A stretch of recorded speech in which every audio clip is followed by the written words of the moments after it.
Good evening, ladies and gentlemen. On behalf of Shine.com and Hindustan Times, I welcome you to the Bengaluru edition of Hindustan Times Shine HR Conclave. It is my privilege to welcome you here today, and I acknowledge you all for taking out the time to be a part of the evening. The topic for today's discussion is reinventing the performance management system. Times have changed. With new businesses developing in the growing economy, millennials are getting endless opportunities. More and more of them are joining the workforce, and managing them poses big challenges. One of the biggest challenges which the conventional employee management system is facing is on how to evaluate the performance of this dynamic race. The new generation expect regular feedback and want the issues to be addressed immediately and not at the end of the time period. More and more companies have decided to radically re-engineer their performance appraisal process. The 33rd Hindustan Times Shine HR Conclave Bengaluru edition picks up these issues and poses the following questions. Is there a need to replace the current performance appraisal system? Are we ready to re-engineer different systems for different type of workforces? Is it the time to shun the annual employee appraisals with trimester reviews or quarterly reviews with rich ongoing feedback and coaching designed to promote continuous employee development? The big question is whether the traditional appraisal system of evaluating the people's performance annually and then training them, promoting them, and rewarding them accordingly is still in line with the businesses of today. I would now like to welcome onto the stage Arun Muthukumar, co-founder and CEO of Linkstreet. Prior to setting up Linkstreet, Arun was with Cisco and Bell Labs in India and the US, leading teams that developed next-gen technology solutions. Linkstreet provides a cloud-based platform that has helped to transform learning, saving costs and time, while enhancing staff performance for several marked names, including IIMB, ISB, Portia Medical, Terra Radiology Solutions, Basics Life, and Columbia Asia. The company was recently named as the 5th coolest startup in India by Business Today magazine, and also featured in the Startup 50 list by Smart CEO magazine. Linkstreet has received Series A funding from Fairing Capital. I now invite Arun to deliver the welcome address.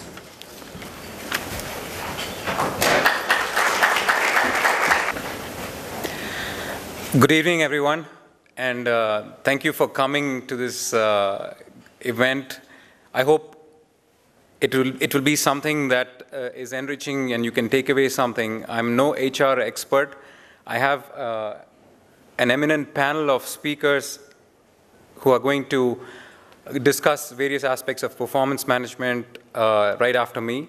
But I thought I'll set the context a little bit and share some thoughts on potentially how we look at performance management in a new context, in the new world. So here we go. So what is the context that I'm talking about? We are no more in a world where there is only one office. Everything is distributed. You have offices that are all over, companies that are going global. Small companies that started a few months ago are going global with tens of locations, maybe even tens of countries, thousands of employees all over the place. Similarly, products are no more once a year launch, once a quarter launch. Your product launches are much faster. So you're getting something new maybe every few days, every week, and so on. The services and products offered by companies are getting more complex than ever. So for example, if you take just a shoe retailer, a shoe is no more your size and color. It's got a million high-tech features, gizmos, everything. And someone selling that shoe in 500 plus stores has to know everything about that shoe. They have to be able to explain and justify why you have to spend 5,000 or more on that particular shoe. And it's not just that. We have, gone are the days when there were 3 competitors. There's so many competitors. So a customer walking in the store asks, can you compare this with all the other models that are out there? And if you are the HR head of one of those retailers. You're breaking your head. How do I train thousands of these employees across 500 or many stores? They say in India it's a few hundred stores. In places like China, it's like you're talking 10,000 stores. And that's the context that I want to set today. The scale, the speed, and the complexity in which things are moving is an order of magnitude more than maybe what it was even a decade ago. And obviously a huge nightmare. I'm not even going to other things like attrition and difficulty of hiring and the employability, readiness of freshers and so on. So there's a whole lot of other headaches bad enough for HR and the team to manage. So in this world with such fast-moving and complex things, how can we effectively address the issue of performance management? So, as I said, I'm no HR expert, but I'm trying to simplify it for the audience today. Broadly, all of us want to create high-performance teams. So, as an HR, if your team is a high-performance team, well-trained, well-equipped, then your job is pretty much done. Now, how do we do that? First, to understand where our team stands, how knowledgeable they are, and what are the gaps, you have to be able to effectively measure that. And we all dread our annual performance reviews. Not the people who are being measured, but even the people who are doing it as HR. It's usually a pain, and a lot of things happen in the last minute, and people are just checking boxes. So are we doing effective measurement, and that too only once a year? We all know what the challenges are. The second is, okay, once we measure and identify the gaps and need, how do we improve that? And that goes to training and learning aspects of it. And I keep asking myself, so the simple thing that maybe we should solve is, how do you ensure that everyone in the organization knows what they are supposed to know? So-and-so is a support person, so-and-so is in development, so-and-so is in sales. Now, there must be 50, 60, 100 things that each of those people, depending upon their role, need to know. And yes, we can arrange training, we can give material, we can do all of that, but often we fall short of that. I mean, we're lucky if they know 50% of what they're supposed to know. And it gets more interesting because the list of things that they're supposed to know, if today it's these 50 things, tomorrow that's changing. New things are being added every day, and other things are getting obsolete. So it's highly, highly dynamic, and how do you, traditional model is, okay, you have your new employee orientation, you have your annual training, and maybe quarterly sessions and mandatory hours and so on. But clearly that is inadequate, and it's not easy. We all know that, except that there has been really no easy way out of it. And then coupled with the inertia of people, no one is really interested to attend. You take all the effort, get an expert trainer from somewhere, arrange a 3-day training or even a half-a-day training session, and you're struggling to get people in to fill the room, in spite of spending time and money, all of that. So going back to how do you make sure that you're able to measure the knowledge level of individual or the organization, and how can we improve it? The key thing is that our traditional model, as I said, of annual and periodic training and reviews is insufficient, and we need to get into a mode of doing this almost as part of our day-to-day activity. It's not like scheduling a separate training. First of all, no one has time to attend training. No one has time to prepare content. And by the time you prepare content, it's already outdated. The next model has come. So in that context, we want to make sure that training happens real time and almost every day. Learning rather than training, I would say. And the second important part is it should be engaging. Now, no one wants to read a brochure or a manual or a document.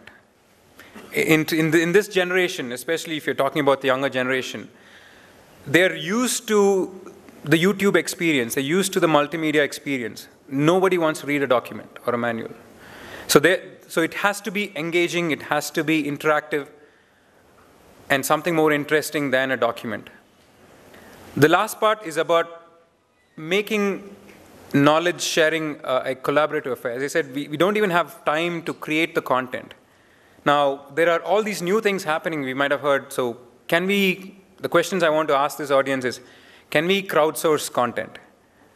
Can we share best practices? Maybe there's one store that is doing really well, or one branch, one department, where someone has figured out a better way to pitch the product or a better way to support or anything. Now, can we capture that knowledge and somehow share that across the organization? It could be one small town, a store is there, the guy is really doing a nice pitch, maybe not even in English, maybe in the local language, but he's figured out a very interesting way to pitch the product. Can we capture that and share it with the rest of the team? And that might be useful. So that's what we're talking about.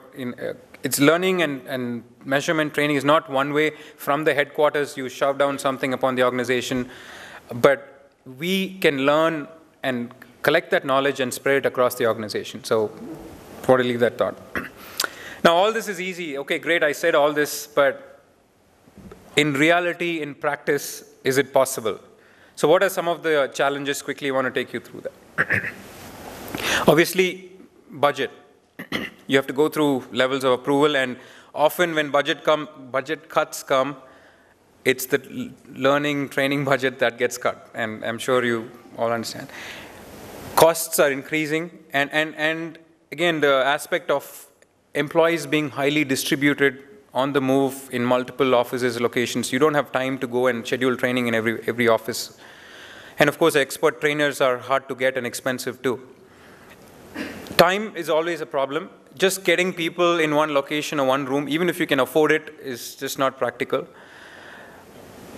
And given remote workers and time spent in just scheduling is a problem. So known issues, but two more that we may not realize is just how difficult it is to capture that knowledge and put it in a way that people really like to consume.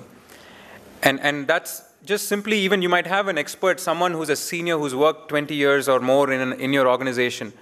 Everybody knows he's the guru of something, and they go to him all the time.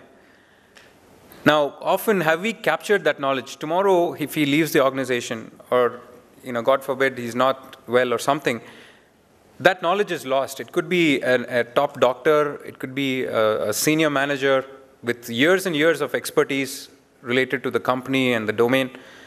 We don't retain or capture that knowledge from the experts and share it effectively. He doesn't have the time to go and train freshers or juniors. The content creation is another challenge as well. As I said, we don't have time to do that. And the effectiveness also. So unless people really have a need, a problem saying, I don't know, right? I'm a nurse, I don't know how to pull up a particular lab report from the hospital management system, which is very complex. At that time, that's when they want to learn. You go and put them on a 3-day training, they'll sit there and listen, but they won't know when it comes to action. So that's where the contextual learning is very important. At the time when they're facing the problem, can we teach them something? Can we share that information? So those are the challenges. And we did a quick survey, so thank you for all those who took the survey. And here's some quick data. Right, the biggest gap, obviously not enough time and budget. Modes of training delivery, most often is happening on the job and classroom training. Even low-skill job like an electrician or plumber just learns on the job, and they burn our circuits a few times and then learn on the job. There's very little formal learning because it's just simply not happening these days. So coming to technology and online, all this has been a buzzword. So based on the survey, we had a majority of respondents saying, yes, maybe a time has come to think about this. How can we effectively use some of these really disruptive things like cloud, video, and mobile to address the challenges that we talked about. So quickly, so a few things I want to, without taking too much time. So what is possible given all these challenges and the context that I said? We may not have time to schedule an in-class training, fly down all the people to one location or the trainer. Can we have live virtual sessions? Just assemble them in a room wherever they are, or perhaps from their desk, and have interactive sessions. It's possible. And today, you know that an average person on the street watches YouTube on the mobile. We don't have to worry about whether he has a laptop, whether he has internet connection, and so on. They're already watching movie songs, and even as anyone on the street for. So can we bring that experience? So instead of preparing a manual, can we get your best sales guy to pitch your product for 2 minutes and give that YouTube-like experience, perhaps in all the local languages, and share it across instantly to the salespeople in 400, 500 stores, or your support people for that matter? It is possible, and the time has come for that. And I would like all of you to reflect. No travel, forget scheduling. Product is outdated by the time you schedule your training and prepare the content. We need it now, today. It's not just your product. Your competitor launches something, you want all your people to know about it. And the effectiveness of that. As I said, video as a medium makes it much more powerful. So your best sales guy pitching is far more powerful than giving a document or a brochure. And mobile, as I said, no, forget laptops, forget internet connection, all that. Give that YouTube-like experience. Now, you can't put it in YouTube. It has to be secure. You have proprietary information. So that's where a private YouTube-like thing with secure thing and monitoring of who has seen it. So you got these 400 people who have to see this video. Think about if you could just give it to them and say, give a deadline. By tomorrow, all of you should have seen this 2-minute video. And maybe take an assessment to get an idea of how much they've understood. And if they did not understand, immediately ask a question like they're already doing in WhatsApp, except you don't want them to use WhatsApp. So the ability to quickly share information in a bite-sized manner, to something that's personalized for each individual, that's relevant for them, and to provide it when they need it. He's stuck in a field with a problem. Or customer has asked a question the person doesn't know the answer to. Immediately, if you can deliver it to them, that's when they will really want to learn, and that's when they will remember it forever. They will never forget it. And the last about capturing knowledge. So there's no more 2 months to prepare a brochure or manual. Can I just shoot a video on my mobile, perhaps get it to the team to edit it and quickly share it? And have full video-enabled search, so not only you build a library, but make relevant content with targeted information, like targeted ads. Send it targeted to people. And enable learning in that mode every day. So I see something in the factory floor. I see something in my office. Can I just capture that? Somebody, the way they're assembling it, the way they are explaining it, can we just have it there and share it across the team? And have the ability to ask questions. Somebody, even something as displaying the products in a store. So it's not just learning and training in the traditional sense, but today a clothes retailer is launching a new line of clothes. How do I make sure that all the stores display it exactly the same way? I need to be able to share that information in real time. And maybe ask opinion, is this better? Or maybe someone in one of the stores comes up with a better idea. Can I capture it, share it instantly, and have all the 100+ stores arrange it exactly the same way by tomorrow? So I want to leave the thought with you. So learning and training is not the traditional, what we just think about, getting everybody in a room or getting the trainer, but it's something that we can make it as part of our DNA, as part of our everyday process, and hopefully create better trained, more knowledgeable employees and make it part of our day-to-day lives.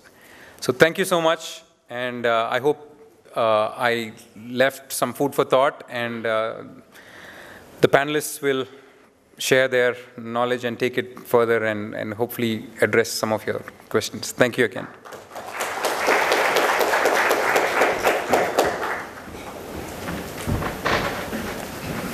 Well, thank you, Arun. Ladies and gentlemen, we have the privilege of having amongst us some very prominent individuals from the HR fraternity who are here to share their views and insights on the topic reinventing the performance management system. We move on to our panel discussion now. Our first panelist for the conclave is Annie Banerjee, Director HR, VMware India. Based in Bangalore, Annie Banerjee is the India country human resources leader for VMware. In this role, he is accountable for the successful integration and delivery of HR services to VMware executives, managers, and employees across India. And he has over 20 years of experience having held various leadership roles in his HR career. In his previous assignment, he was the country HR head for Yahoo India, and prior to that, he was at AOL as the VP of HR for Asia. He has also held leadership positions at Dell International Services in India and in one of the top 5 banks in Canada, as well as other industry sectors, including oil and gas, public, and consulting. He has a Bachelor of Commerce degree and a Master's in Industrial Relations, both from Queen's University in Kingston, Canada. Welcome, sir. Please join us on stage.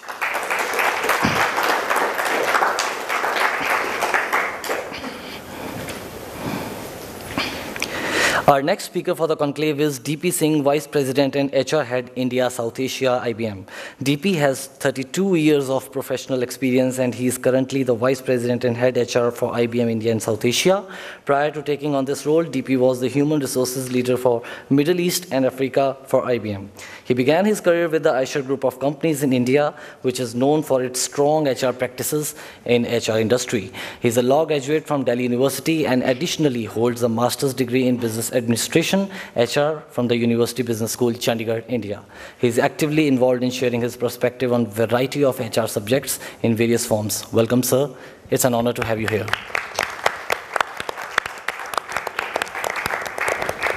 Moving on to our next panelist, Priya Gopalakrishnan, Director HR, Exide Life Insurance. Priya joined Exide Life Insurance in November 2006 as the head of HR. Prior to this, she worked for more than 12 years with Unilever in India, starting as a management trainee and working in a wide variety of roles in HR thereafter. Priya is a postgraduate in management from the Indian Institute of Management, Ahmedabad. Please join us on stage, ma'am. We take honor to host you this evening. Moving on to our next panelist, Shubhankar Roy Chaudhary, Global Head HR Strategy, Mergers and Acquisition, HR Analytics, Lenovo. Shubhankar is responsible for building the HR strategy and people analytics function within the corporate HR team and leading M&A related to organization, talent, and structure. Shubhankar has also been the HR partner for Lenovo India, Middle East, and Africa. Prior to joining Lenovo, Shubhankar worked in Dubai, India, and Singapore, and in his last role in Nokia, he was HR head for Nokia Middle East and Africa region. In his earlier roles, Shubhankar worked in human capital consulting with IBM, Business Consulting Services, PwC Consulting, and Siemens Infosystems, leading diverse cross-geography HR consulting assignments. Shubhankar holds a master's degree in personal management from Symbiosis Institute of Business Management and a bachelor degree in economics from St. Xavier's College, Kolkata. Request you to join us on stage, sir. Thank you for being a part of this panel. Thank you. Our next panelist is Vibha Shukla, Director and Head Human Resources, SAP India Private Limited. Vibha has more than 11 years of experience in human resources functions in both corporate and line HR. At the age of 32, she was the youngest HR head for the consulting business of SAP in India. Her majority of career roles performed included strategic and operational responsibilities at leadership level. Her expertise is in organization development, leadership capability and development, talent acquisition, talent management, policy building and standardization, learning, transformation projects, mergers and acquisitions, and employee delight. She has also over a decade of experience in stakeholder engagement, management, implementing global programs, and managing within complex metric structures. Welcome, ma'am. Please join us on stage. Our moderator for the panel discussion is Srikanth K. Aribanthia. Srikanth has over 22 years of experience in global human resource management, organization transformation and development, industrial relations, leadership development, compensation, benefits, talent acquisition, shared services, HR outsourcing, analytics, change management, and merger and acquisition. He has worked with Britannia Industries, CA Technologies, TVS Motors, Toyota, Philips, and General Electric. In his last assignment, he was associated with Britannia Industries as VP and Chief of Human Resources and Chief Information Officer, where he transformed the business model, turned around organization performance, and culture. He is qualified in TQM, Six Sigma Master Black Belt, Change Management, Change Acceleration Process. Thank you for being here, sir. Please join us on stage.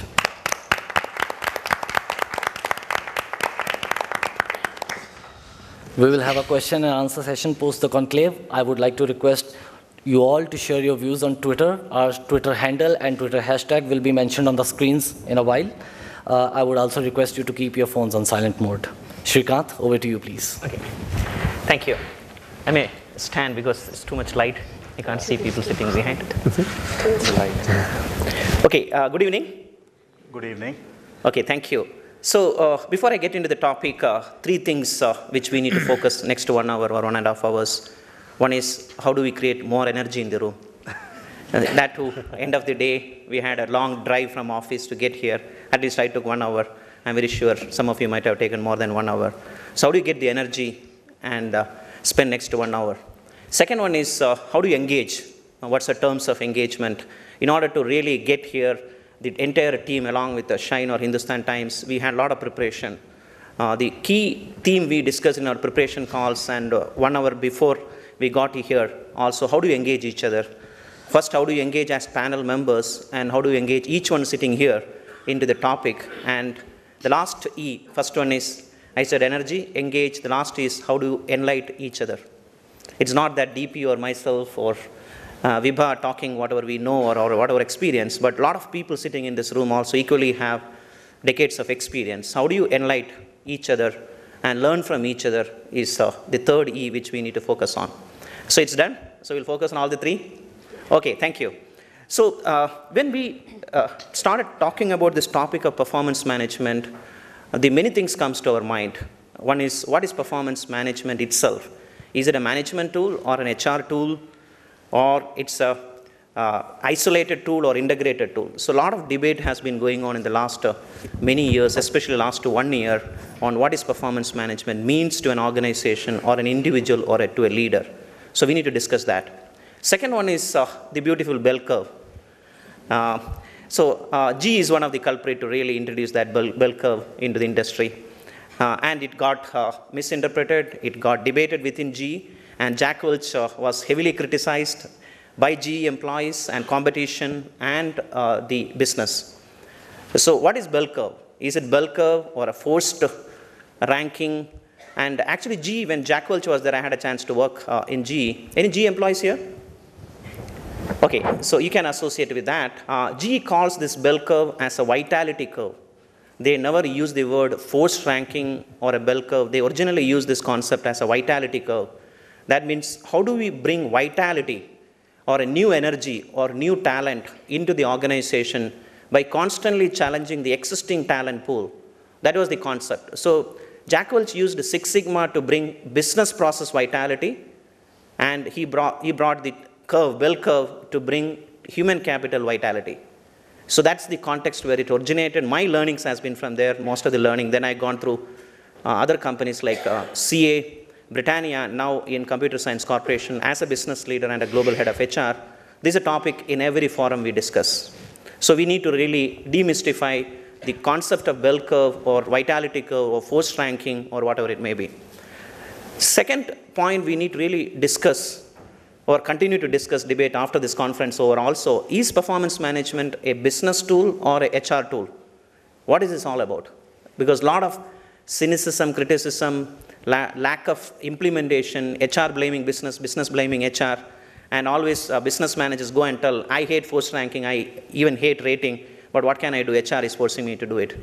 So they always blame HR for not implementing, and HR blames business for not implementing this properly. So that blame game continues like any other system. So we need to demystify, is it a business tool or human capital management tool? The third one is, I have seen in my 3 to 4 companies where I worked and transformed the company. One is Computer Associates. In 2003, the CEO got into jail for accounting fraud, and we started the transformation. So at that time, one of the biggest challenge of transformation when it comes to HR system is performance management. We started with the performance management. Why CA got into trouble in 2003? Because lack of accountability on performance of the organization. The CEO hyped the performance curve and got close to $1 billion incentive to the leadership team and himself. That's nice, isn't it? And we can always say overachieved and I should be given bonus. So that's where we started. The first process we transformed, we got into deferred prosecution agreement with the US government, is they said, go and transform your performance management system first. It's broken. Because you claim that you have achieved and overachieved and your executives got huge incentive for that performance. So we started transforming performance management. Same thing in Britannia. When we started the journey, the first thing the chairman, Nasli Wadia, told me, along with Vinita, is first to go and fix that performance management system. I never understood how can you have 80% of the organization exceed expectation when I have a 3% operating income. Today it's 14% operating income. And we come a long way. And we never met the business target what is given to you. And how can you have 60 to 80% exceeds expectation? So the first system get transferred in a culture transformation is performance management system. In Computer Science Corporation, you know that again, it was deferred for a Chapter 11. It is supposed to be closed. Share value was $22. Now it is close to $62. First thing we transformed in the last 3 years is performance management system. So that's the key message here. When organizations get transformed, they look at performance management system to get transformed. So the third or fourth challenge, I forget counting, is in terms of how do you integrate performance management system horizontally to the organizational goals and organizational performance. I mean vertically to the organizational goals and performance, and horizontally to subsystems of human capital management. We discussed many times, performance management does not exist isolated. Performance management have a strong linkage horizontally to other HR systems like compensation management, talent management, succession management, and learning and development. Our keynote speaker mentioned the importance of learning and development. It have a linkage. So a lot of times we too much worry about ranking and measurements and everything, and we forget the integration this performance management need to require end-to-end HR system. That's what it's lacking. The next one, whenever we changed first thing we change is technology or a tool, and we blame the tool or a technology. Like whenever we want to change, first we go and change our hairstyle, or we do a haircut to show that I am changing. But similarly, it is not a technology change or it's not a tool change. It's a cultural change in an organization. That's what our key learning I had in over the last 2 decades is, it is not a tool change. I was sharing with the panel members, we moved from SAP to Workday. Sorry, Biba, I said I will not mention. She's from SAP, she will not like it. So that was easy to do it. But we find very difficult the spirit of performance management, the core of performance management system, very difficult to change. So why this lot of hype happening today? Every article, third article on HR or LinkedIn is today's on performance management system. Microsoft get away with that, or Accenture is planning, or Infosys is planning. All this hype, why it's happening? If you really think, there are 3 things changing in the world. The first one is the birth of internet companies. Internet companies changed the revolution of talent and also the business performance. They started performing 300%, 400% better than traditional conventional companies. And they started growing year after year, 200%, 300%, some of the companies started growing. So they don't care about force ranking, they don't care about bottom performers, for everybody is high performers, so no need of doing it. Second one, my perspective is demography of employees changing a lot. Today, younger workforce coming in and they want quicker feedback, quicker solutions, quicker learning, everything is fast. And they don't have time to wait for annual appraisal to know that I am exceeding expectation or I am doing well or my incentives I have to wait for a year. They want everything instant. They want everything yesterday. So the speed of feedback, expectation from demography or younger workforce is forcing us to do it. The third one, more important, the previous speaker has mentioned, is the time horizon is changing. Earlier, I worked in TVS, Suzuki, and Toyota, where the long-term planning is 5 years. Originally, it was 10 years. Today, long-term planning is 1 year, because after 1 year, we don't know what is going to happen. So I cannot have a performance management which is focusing on a yearly. It has to be sooner. And annual planning become quarterly. Every company lives by quarter. And DP and myself can go through it because of American companies. Most of the leadership are from IBM and CSE also. We live by quarter.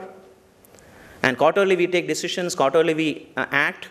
And that quarterly process has forced us to give feedback quicker. So so 3 reasons: the internet companies, the demography, and the planning horizon have changed, that forcing us to think differently in terms of performance management system. The last one is, I strongly believe one of the biggest learning I had is anything which is static require measurement. Anything which is dynamic require calibration. Is performance management dynamic or static? What is your thought? Pardon? Dynamic, because things are changing very fast. It is not static. I cannot set a goal in April 1st and assume that that goal is going to remain in the March 31st when I do evaluation. No. The goals has to change every day. If not every day, I may be exaggerating, very soon, because business conditions are changing. So G used a word called stretching the goal and raising the bar. We need to stretch the goal and raise the bar every week, or if not every day. And we need to redefine what is goal means. So the goal setting, goal cascading, everything is dynamic. So performance is dynamic and require calibration. Calibration of what? What do you calibrate every time? And you know, the definition of calibration is vernier calipers is used for measurement, isn't it? And vernier calipers keep on changing its effectiveness to measure because of wear and tear. So it has to be calibrated. Similarly, weighing machine. One weighing machine may weigh 1 kg, another may 1.1. The different because it's not calibrated. So we need to calibrate what? First one, the tool, what we use. There is a technology or a manual tool, we have to calibrate. Is it relevant to today's marketplace? Second one is we need to calibrate our approach and process. We cannot have old systems which is designed 5 years back and without looking at. The last one, it's very important, which I struggled a lot. That's the reason the significance of force ranking or the bell curve or the vitality curve is how do you calibrate good look like? What good look like for me may not be good look like for DP. His business context is different. What good look for me in India is different from US. So I cannot put both the teams together and calibrate it. We cannot do it. And within India itself, what good for sales may not be good for development. So we need to calibrate 3 things: the tool itself, the methodology and philosophy, and the so-called good and bad has to be calibrated. So that's the reason it is a dynamic process, and rather than measuring people as 1, 2, or 3, let us calibrate it and let people get sooner feedback, faster feedback, real-time feedback, and help them to develop. So it's a developmental tool, it's a metric tool or a management tool, but require calibration very frequently. With that, I would conclude my kickoff. So 2 questions we need to discuss. I request panel members to really debate and enlighten us. The first one is a lot of what you call heavy noise is created in internet and as well as many conferences. The 3rd conference I'm attending on this topic in the last 6 months. Either I'm a speaker or a participant. So is it just a noise, or is going to go away after some time, or we'll revert back to the old differentiation, or something new will come? So that's one thing we need to discuss. Second one is DP was reminding that a lot of organizations are changing or already changed. So can you share some of your thoughts? If you are changed, how was the journey? And what are the key takeaways and learnings so that the participants can take it? If you are planning to change, why? Or what you are going to do in the near future? So that's the kind of a thing. In terms of order, let's go with Annie, you explaining to us. Absolutely. It's real challenges behind this. Then Vibha and DP will follow the same thing. So I don't want to introduce every time. Each panel member will take a lot of time. So we'll use this sequence. Then after that, stop us anytime. Bring your perspective. Otherwise, at the end, we'll definitely have more engagement. And we would like to know your perspectives and your questions and your challenges. Thank you very much. Thank you. So let me kind of start off kilter by being a little bit different and maybe slightly controversial in my statement, and I'll kind of hopefully peak the discussion a bit differently. So let me start with, if I look at the generation of folks that are coming into the organizations that we all work in, I actually believe within a year's time, there's incredible cognitive dissonance and actually demotivation because of a performance management system. Now that's a controversial statement, so I'll state right there. And I'll tell you two main reasons why I say that. If you look back in the generation which is coming in, and even the generations which will be coming in the next couple of years, how is education for them? Education is less about a mark, you're an A student, you're a B student, and it's actually more about feedback. And really tangible feedback, not about judgment. And that feedback comes from teachers, from colleagues, from peers, from strangers.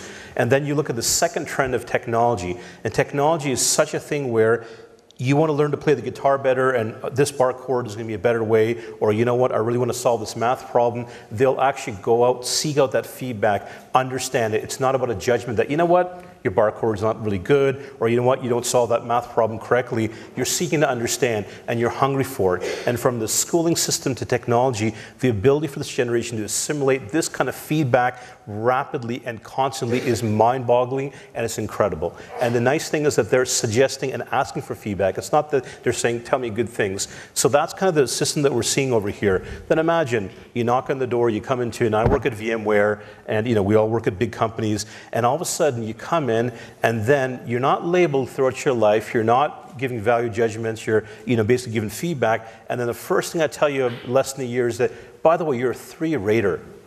What's a 3-rater? And all of a sudden, everything shuts down as far as feedback and saying, hey, what's going on here? And all of a sudden, the judgment comes into play. So my assertion is that the performance management system that we have today is woefully inadequate for this generation, and even for old geezers like me that are used to now this kind of feedback. This is not going to work. In a one time a year, we give you formal feedback, and by the way, that's a judgment. So to me, if a step where my organization is going right now, and we're embarking upon this journey, we're not anywhere close there. We're thinking of actually whacking performance ratings in a formal method altogether. It's not that we're getting rid of performance management, not at all, but it's going to be about real-time, regular, constructive feedback. How do you equip managers to have those conversations? But the interesting thing